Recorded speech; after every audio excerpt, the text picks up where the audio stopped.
This is the Final Word Daily. It's day 2 at Perth Stadium for Maurice Blackburn Lawyers, Australia's #1 plaintiff law firm, and rather remarkably, it is the final day of the Perth Test match. Jeff, have a stab at summing that up in 30 seconds and we can pick through it all, please. Australia resumed. It was the second innings of the match. They had the last pair. They added a few. They got the deficit down to 40. They were all out for 132. And then England, well, they were cruising. Crawley was out early, but they were over 100 ahead, 105 ahead with one wicket down. And then, well, Scott Boland happened in the way that he tends to. 3 in quick succession. Mitchell Starc chimed in. Doggett bombed the tail. They smacked a bunch. They got to 204 ahead. Australia needed 205 to win. And they got them in the most extraordinary fashion. One of the most remarkable hundreds you will ever see. Travis Head opening the batting as a pinch hitter, smashed 123, and that's it. Australia have won in 2 days. 2 days. It's one of the shortest test matches ever. It's another 3-day test match. We hadn't had a 3-day test match in Australia since 1931 until a couple of years ago. Now we've had 2 in the space of 3 seasons or whatever. True. It is. Why don't we start with the last 2 days Ashes test was 1921. Warwick Armstrong, the big ship, when Jack Gregory and Ted McDonald took apart England at Trent Bridge. That's how long ago it was. Why don't we start with the Travis Head bit and the Marnus bit to an extent. The Travis Head bit, then we can go back and really get into depth on England. Sure. That is one of the greatest test innings of all time in the circumstances, the context of not only this match, but how this has been built up and what we've seen over a couple of days. Said one of the shortest test matches ever. He did this in the 2-dayer at Brisbane a few years ago, come to think of it, when he made 92. But it was nowhere near as audacious and calculated at the same time. He just dismantled England. I spoke to Maurice Blackburn after play and they were going to open with Nathan Lyon. That was a consideration in the dressing room. Really? And Travis Head said, no. Yeah, we could try and absorb some pressure with Nathan Lyon. It was almost going to be opening with a night watchman type style approach to compromise England or mitigate England to the point they could. Head goes, actually, I'm going to go and get the runs myself. And then he went and got the runs himself. A 69 baller, which is the equal second quickest for Australia in Test cricket. 123 from 83, but it doesn't even come close. So equal third. Gilchrist, Jack Gregory, then the next two, Warner and Head. These numbers won't. It's the lived experience of watching it up close. It was utterly exhilarating. The circumstances. I said on commentary, it's one of the great Ashes innings. It's more than that. The more I think about it, I know there's a degree of recency bias with this, but I'm fairly certain, Jeff, this will be an innings that is talked about for a century or more. This will be talked about in hushed tones. It'll be talked about with megaphones. It'll be talked about on podcasts. It'll be written about in books. It is a defining innings in this guy's career, and boy, he's played a few of them, and invariably they've been in tough circumstances. And this, by the way, had precious little to do with the pitch, the fact that 30 wickets fell so quickly until the start of the 4th innings. Anyone that says so isn't watching the Test match. But those who did will never forget it. It was a privilege to be here to see it, and we will never forget it. Coming back to that point, I'm going to look at Travis Head's innings today in a couple of contexts. You talk about the Adam Gilchrist thing, 57 ball 100 that happened in Perth over the river. Yep. Yeah, that happened. Remember watching it happening, smashing Monty Panesar, funnily enough, as it might happen. Hitting with the wind and all that. Not to talk it down, but everything in favour for him that day. It was hot. Yep. Declaration runs. England were cooked. Other players had already piled up runs, had been bowling for ages, so on and so forth. Today, England are fresh. They bowled 45 overs in the first innings. Most of that was yesterday. It was a cool day. Conditions were easy. They've got the supposed pace attack that we'd been talking up for ages, that they were going to come in and bomb everybody and bomb Australia. All of that was there. All of that was true. And then Travis Head does that, and it's not an innings that's 9 down with that kind of pressure. It's sort of different if you look at Stokes in 2019 or something like that. Sure. But the pressure was there given just how quickly wickets had fallen throughout the Test match, even though a fair bit of that was user error in terms of the batting. And the real key thing that I took away from this is that Travis Head played England's game way better than England played their own game.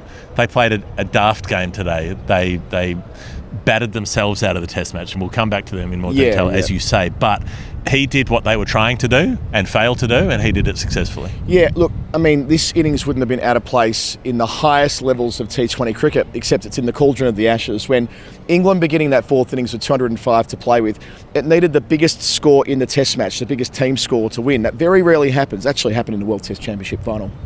Quite recently, where South Africa were too good for Australia, but that took a mighty all-timer from Aidan Markram, and we've got the same today. And like I say, it was calculated hitting. He needed that ballast of Jake Weatherald at the start for what it's worth. He only gets 23, I think, but the 75 partnership, batting with head, providing him the stability of not having early wickets going around him, which enabled him to play. He's played that way in white ball cricket.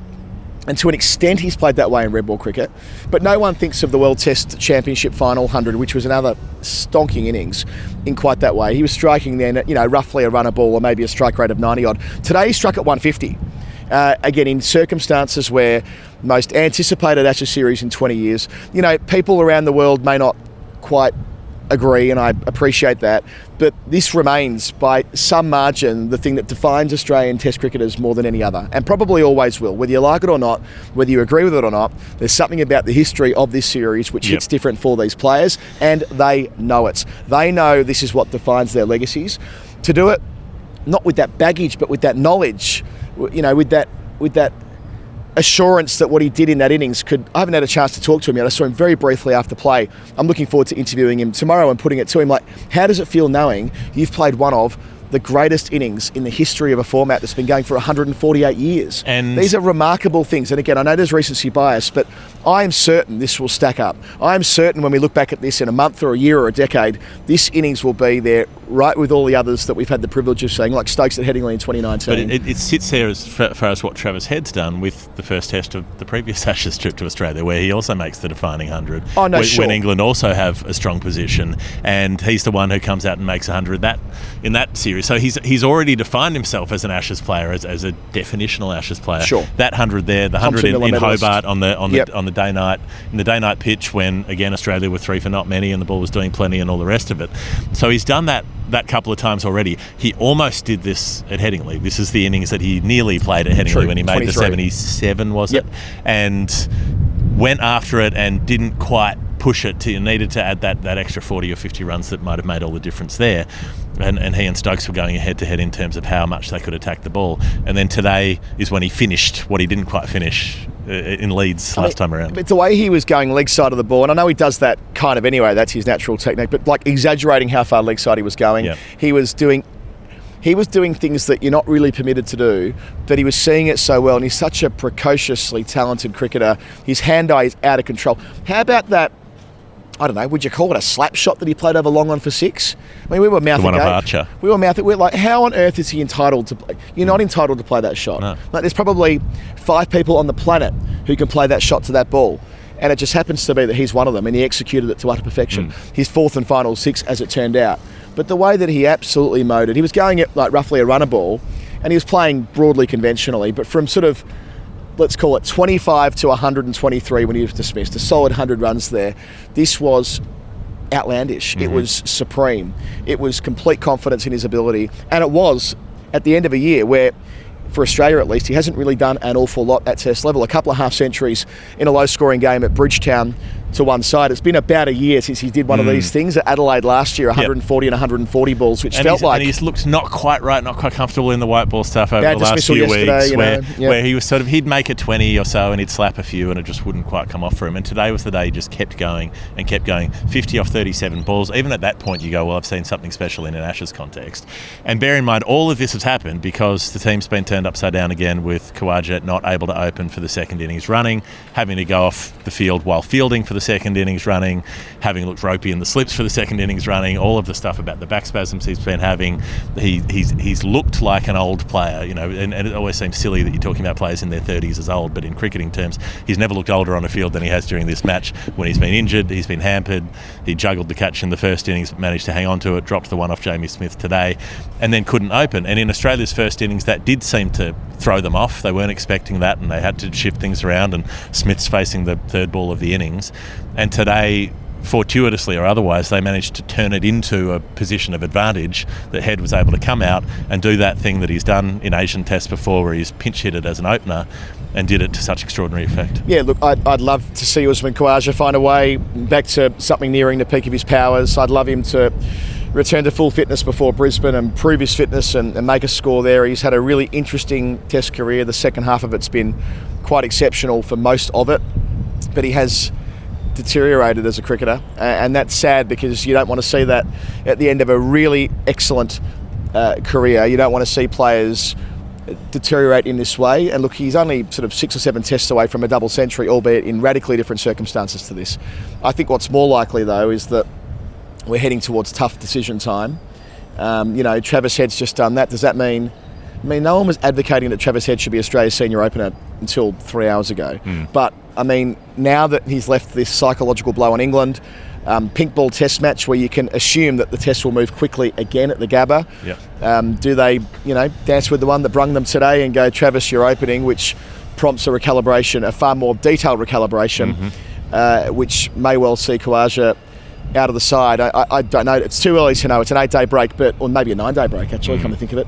But they'll be the types of questions that now need to be resolved, and I'm glad that you and I aren't paid to do that job. Yes. Yeah, well, it's fitness based initially, I suppose. I think it's more than that, to be honest with you. But don't you agree though? Like, if I don't know whether it will be. I think it'll be about structure. He might be unfit regardless of how fit he is. There might be that sort of way of framing it. Or he might be provided the chance to retire. I don't know. There's lots going on there. There's going to be a lot going on. There was a fair bit going on during England's innings with the bat today. Let's talk about that.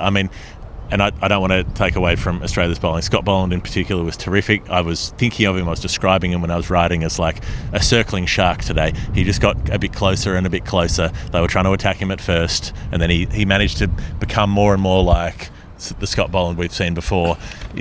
Fewer and fewer off each over. He bowled the first maiden of the game. Yep. He gets that LBW given off Duckett that's overturned, but he's got it. He's sort of in the game before lunch, and then comes back with a bang after lunch. 3 wickets in 10 balls. Well, they swung him round, didn't they? So he didn't bowl well from the Langer end, swung him round to the members' end before lunch, nearly got Duckett leg before on the stroke of the long break, came back and bowled magnificently. He, you know what he did? He paid attention to what happened yesterday. He adjusted his lengths, and very cleverly, they went to the 4th and 5th stump line to Wally Pope initially.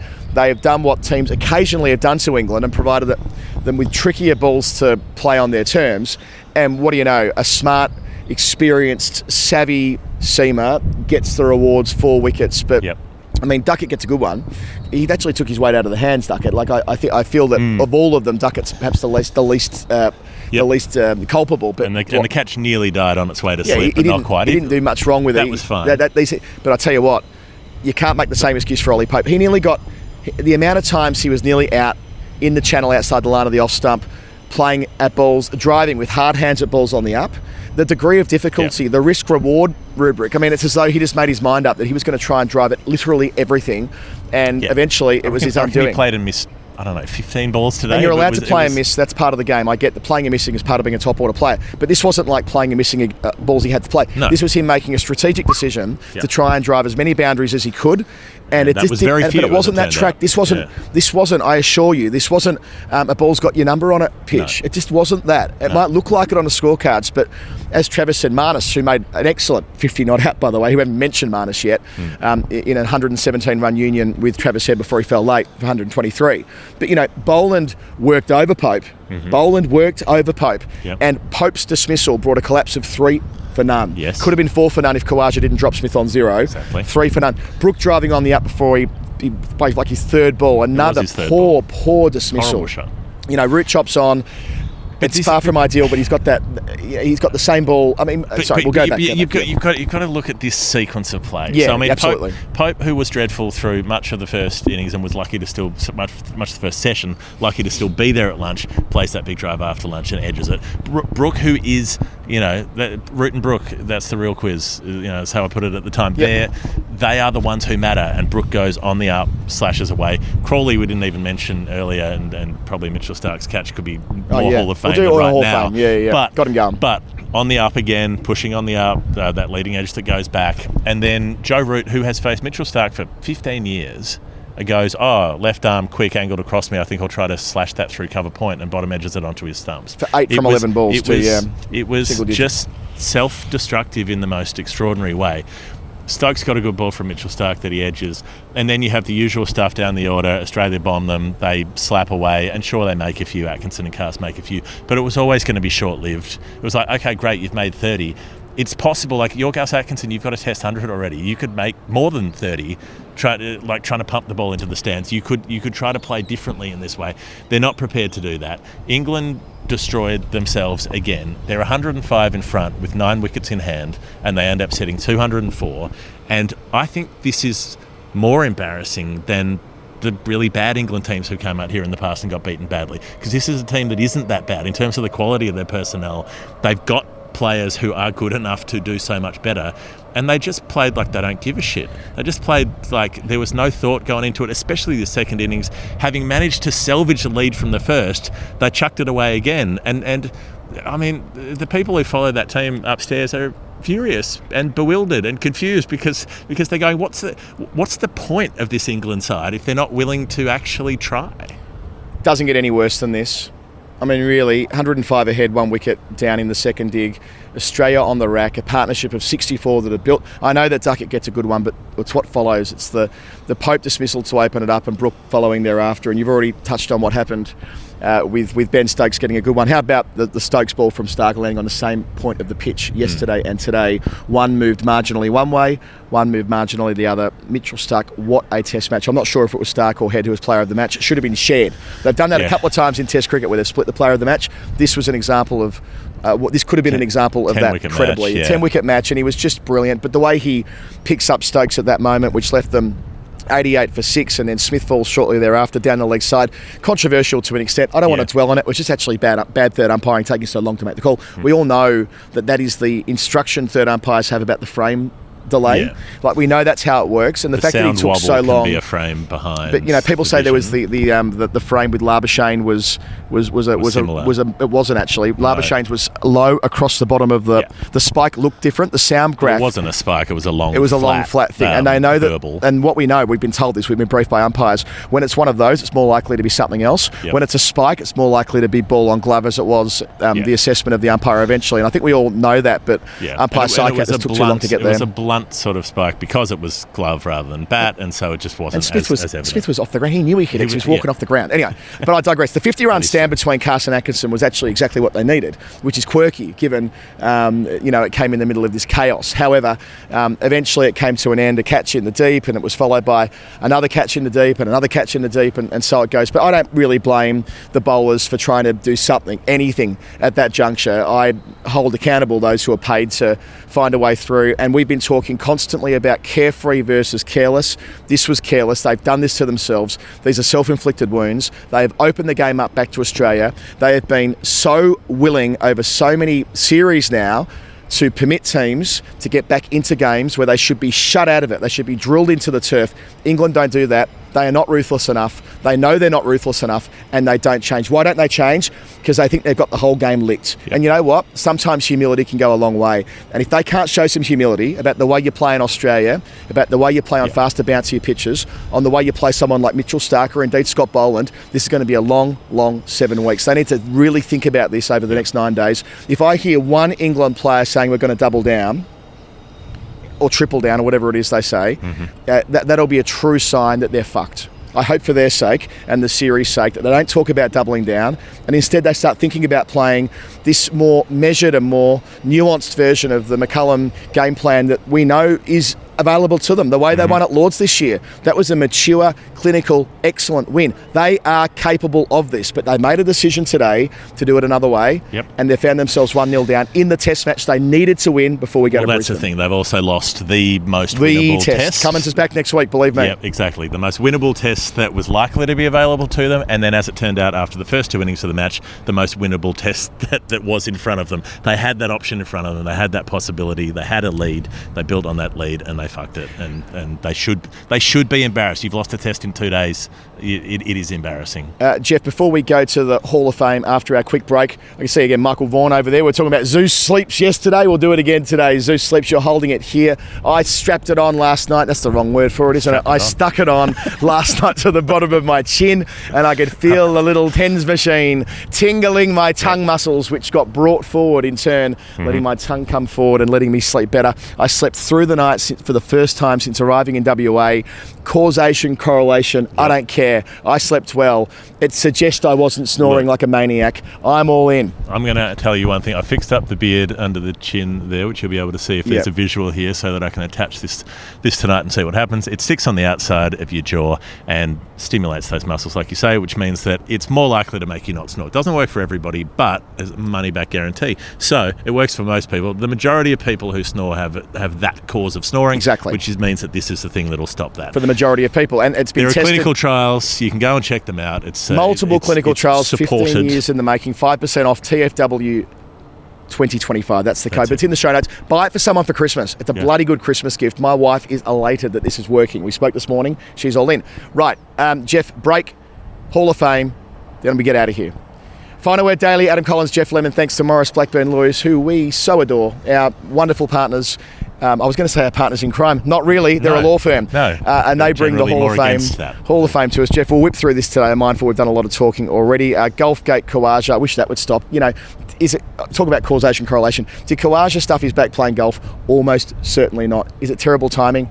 Definitely. It'll be remembered forever as him shagging his back playing golf. Golf involves a lot of twisting of the back. That's all I'm going to say. I would say very unlikely that a professional twisting. athlete is genuinely cooking his back playing golf. However, the timing's dreadful and it's going to feed into that narrative, I'm afraid. Maybe get back to the Xbox. Maybe try a lower impact sport. I don't know. You probably hurt your back more sitting on the couch for a few hours, to be fair. But And one more from me, just some numbers. 68 overs, the 67.5 overs for England to get skittled.